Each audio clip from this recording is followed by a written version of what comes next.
The international series in London was a success, but in its second season overseas, did the NFL pick up any new fans?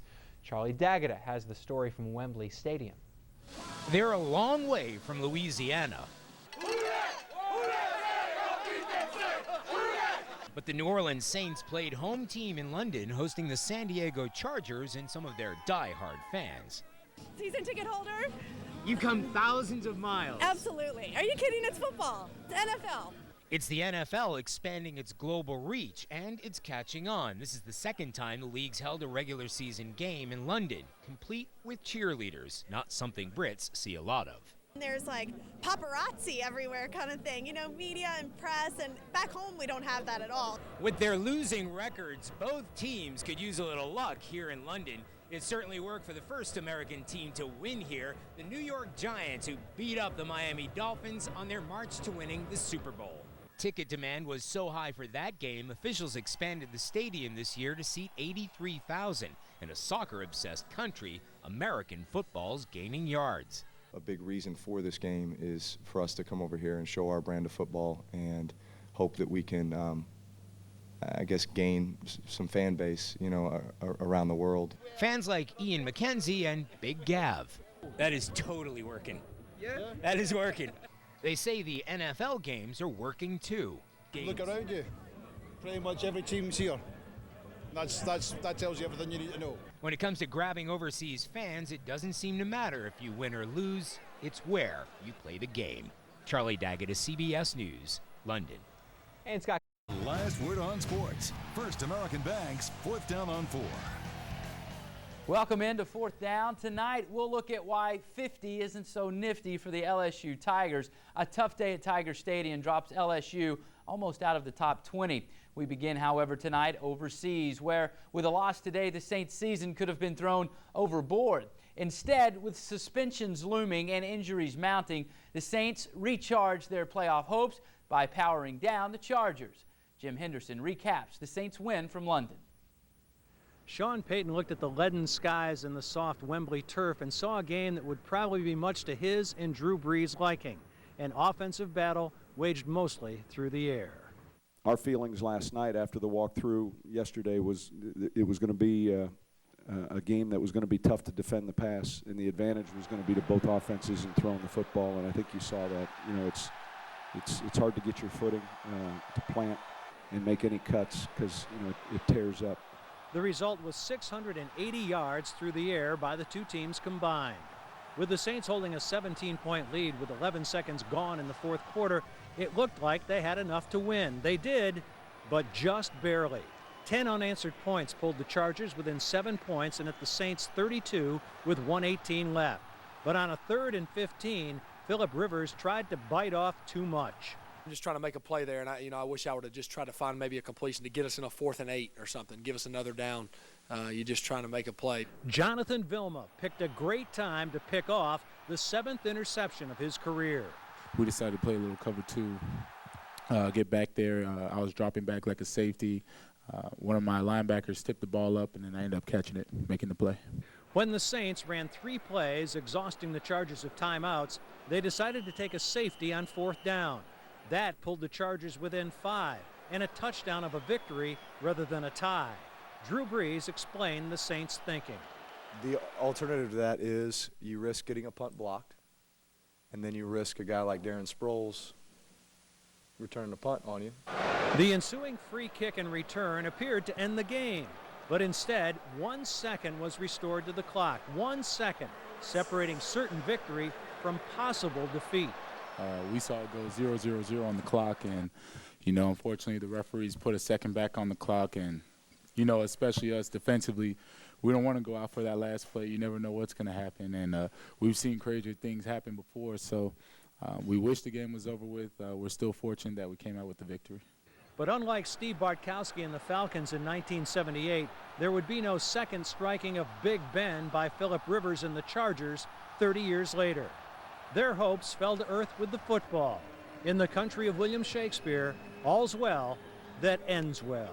In London, Jim Henderson, 4th down on 4. So with suspensions swirling about, when or even if the league will hand down 4-game suspensions to Will Smith and Deuce McAllister, the duo helped the Saints to a big win today. McAllister was the team's leading rusher. Smith, relatively quiet. He did help disrupt the San Diego passing game at times today, though. Juan Kincaid with more. Scott, this football team faces the possibility of playing its next 4 games without 2 key members of the starting team. Deuce McAllister and Will Smith, both players allegedly used a diuretic. But how they played tonight here in London, something to be proud of. So now both players have to look ahead to what comes next. Our initial reaction to it, we've been kind of going through this process for a while. You know, I guess you guys just found out about it, you know, at this point. But, you know, whether it's, you know, whatever happens, that's what's going to happen. You know, we've hired counsel. He's going to do his job to, you know, kind of put the case together. And however the NFL rules, that's what it'll be. I'm not really too worried about it. You know, all I can do, I only can control what I can control. So I'm going to go out and prepare myself every week to play football. I don't know how much you guys know, and my counsel, he'll put his case together. But there's more to the story than just, you know, a couple lines. So, you know, that's pretty much it. And you know, whatever happens, happens for it. We've done everything that we were asked to do as far as what the league's asked you to do. I mean, I think that's what we've done. And Scott, you can forget about Drew Brees, you can forget about Reggie Bush. Deuce McAllister really is the face of this franchise, and he was asked in the press conference afterwards if he'd like to say something to the fans. He says, one thing, I've always played by the rules. I didn't all of a sudden stop playing by the rules just before we got to London. With the Saints in London, I'm Juan Kincaid, 4th down on 4. Win over the team that didn't want it. And after a great second half last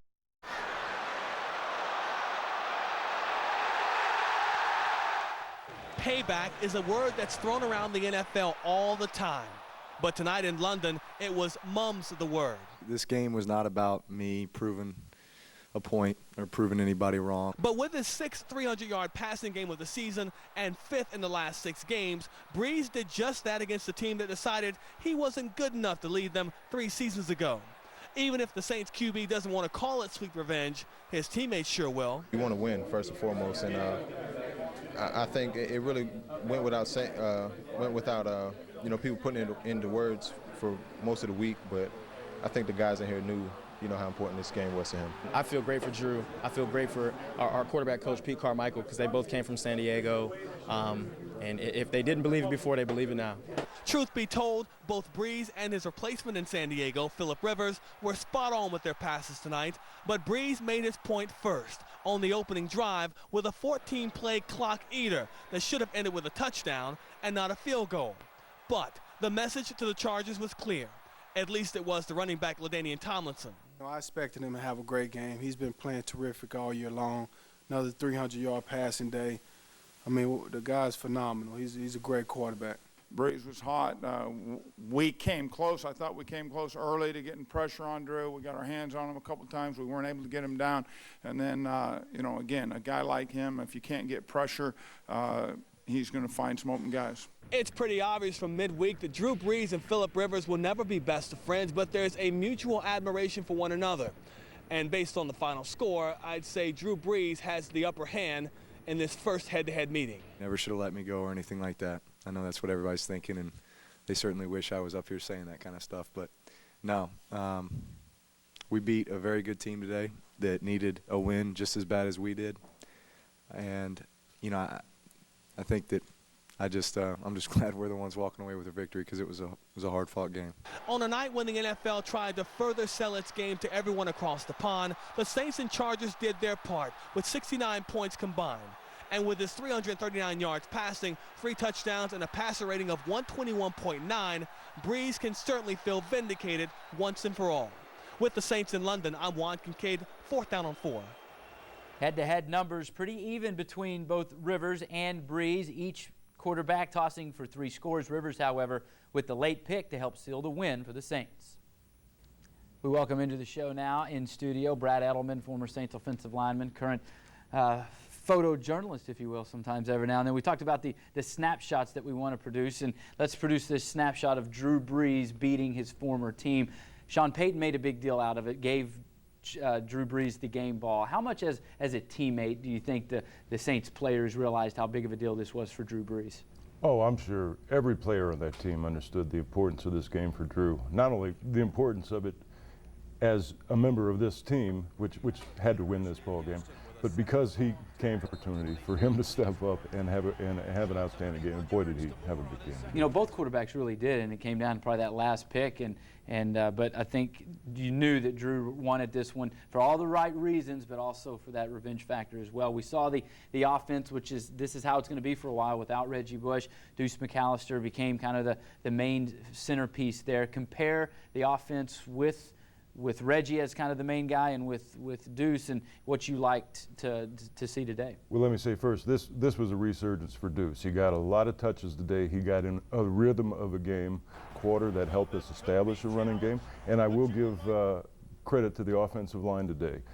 We've talked lately about them being more of a finesse line. Well, today they came off the ball, and I was looking for that 2 and 3 yard surge, and they provided that today for the running game. And especially on that 4th down at the goal line where they get the touchdown, that was big. The announcers today kept talking about the soggy field, and maybe that helped in the lack of pass rush. Playing on a soggy field, does that help you as an offensive lineman? I think in the pass game, I think it's an advantage offensive line because, and he's collecting that blow, but has a more stable footing in those conditions.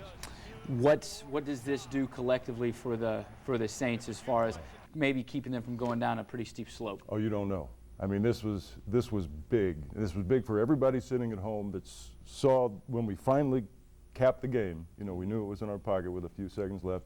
Trip and coming back for a bye, I think we're in a good position. All right, makes that plane trip a lot better as well. Brad Edelman, much more with Brad Edelman when we continue on 4th Down. Welcome back into 4th Down. We're joined by Brad Edelman, former Saints offensive lineman, professional photographer, and we like to talk about these snapshots by Brad. And I want to paint a picture of field goals today rather than touchdowns. Now, San Diego scored some touchdowns, but Nate Keating with 3 field goals, and they moved the ball in between the 20s a lot, but like the Saints defense has done quite a bit of times before this season, they forced field goals rather than touchdowns, and in the end, that was the difference. Yeah, the primary difference in the game today, one of them anyway, let's say, is controlling the crucial situation. And we won those situations today. And when you do that and you don't turn the ball over today, and we had the momentum throughout the game, keeping the defense or the offense off the field, I believe we had advantage in the ball control today in terms of amount of time on offense. Time of possession. Yeah, stellar performance. And I think what you saw today, too, you saw a San Diego team that had done what New Orleans had done to themselves in those 4 losses coming into this game, and that was just kind of shoot themselves in the foot a lot of times. And I think maybe that led to a lot of field goals rather than touchdowns as well. It did. And, yeah, we did not beat ourselves today. We gave ourselves an opportunity to win the game and made crucial plays, and that really was a difference. No turnover, and I'll tell you what, I like the way the guys came out and played today too. They were excited, they were focused, and I think they were able to be a little more focused today than San Diego. You've been on that plane ride back on a big win. What does it do, especially when cross-Atlantic? After a win like this, we talked about probably saving their season. Kind of give us the PG-rated version of maybe what goes on a plane ride like that. Food fight? Yeah.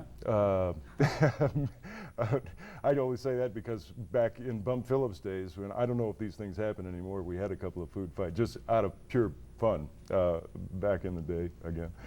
Today, whether or not that goes on a plane or not, but boy, you can't describe how much better it's going to feel for them coming home and what kind of partying they'll do on there, if they'll have the energy to. I suspect a lot of guys are going to sleep, but it'll be a much better ride for everybody involved. And it doesn't make that cloud that's still looming over this team with the possible suspensions of a couple of guys, it doesn't make that cloud quite as dark, does it? No. Well, again, we now have an opportunity. We are still in control of our destiny, as opposed to really feeling like we had to dig ourselves out of a hole at this point in the season and try to come back and go 7-1 to finish. Now we've got, I wouldn't say we have a lot of breathing room, but we still have the talent, we still have the will, and I think this team has a chance to come back now. Still not out of the woods, 4-4 at the halfway point of the season with still so much more to go in a division that appears to be pretty tough. Carolina, again, winning today. Brad Edelman, thank you so much for your time. We always appreciate your insight. Always my pleasure. All right.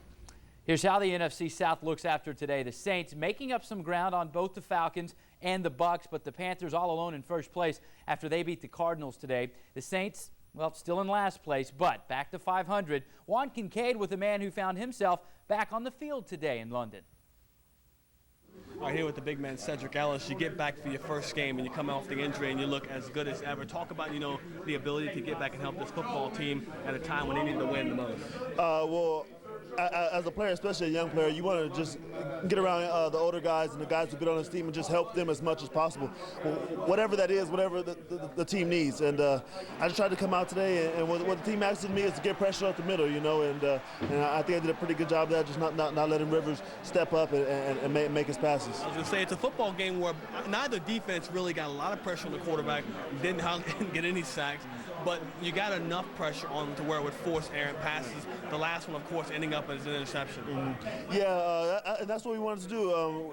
If we couldn't get there, we knew that they did a lot of max protect and things like that. And if we couldn't get there, we just wanted to disrupt them. And I think we did a pretty good job of that, especially down the stretch here when they were trying to get some of those long passes to come back at the end of the game. Like you said, especially the last one. This could have very easily been a game where the team struggles to win a football game or ends up losing because there have been so many distractions in the latter part of the week involving a couple of your teammates. How much did you guys talk in the locker room about, let's put that aside and worry about the football and then deal with other things later on? Well, see, the difference for me is coming from college is these are adults and these are men and this is their job. And being a pro, that's part of being a pro. Being able to eliminate distractions and come out here and do your job. And I think this team as a whole did an excellent job of that with flying out, losing a game the week before, having a good time in London, enjoying ourselves, but at the same time coming to work every day and make sure that we're prepared to win a football game. And I think we did that. One last thing, just how big a win is this for the football team, aside from getting to 4-4? When you look at what comes next, you got a little time off to get rested and healed up, but then you go on the road to Atlanta, another division opponent, and you got some tough games after that, on the road, maybe one back at home. The importance of this win for this football team at this point in the season? I think it's very pivotal for us to come out here and get this win. We were looking at it as a turning point in our season, and we're 3-4. Now we're 4-4, and we're looking forward to more positive rest of the season. And it had to start with this week. It had to start with this game in London, and it did. Thanks, Cedric. All right, thank you.